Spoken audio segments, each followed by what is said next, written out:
We have a horse that is boarded at our barn that has cinch problems.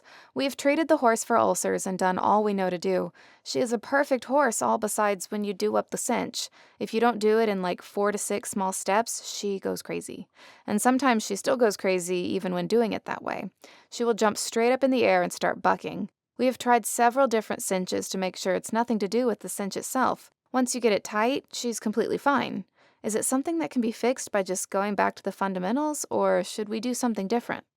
So if you sent this horse to me to fix this cinchy problem, because you think the horse has a cinch problem, and I'm not saying it doesn't, but in my mind, something else is going on. So yes, if you sent the horse to me, I would re-put it back through the fundamental training program. I'd spend 6 weeks, put it through the fundamentals on the ground and under saddle.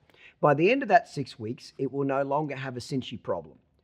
So the answer is yes, it's overreacting to pressure around its belly. So you've got to desensitize it to the girth, the front cinch, the back cinch, etc. But I promise you there's some other issues going on with this horse. I don't know what they are. It's either lack of respect or fear. So I would get I'd actually get worse problems than this. When I first started training horses, people would send me horses that really were bucking hard. So bucking's even worse than just being cinchy. So when somebody says, my horse has got a really bad bucking problem, guess what I didn't try to fix? I didn't try to fix the bucking problem. I took it back to the round pen. I pretended it's never been ridden. I pretended it's never had a saddle on its back. And I retaught it all the steps that it takes to be started on the saddle. When I went through all the steps over the next 6 weeks, guess what? The bucking just disappeared by itself. And now the horse is a safe, quiet horse, good to ride.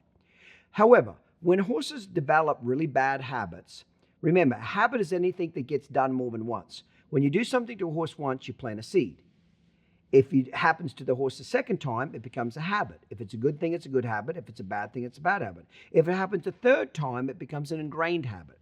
So every time this horse has got cinched up and broken half or flipped over backwards or done some stupid shit, okay, every time the horse has done that behavior, that habit gets more established. Just like every time a horse bucks a rider off and gets the rider to come off his back, he has a win. He gets better at bucking people off. The longer a bad habit is being practiced, the longer it will take to fix.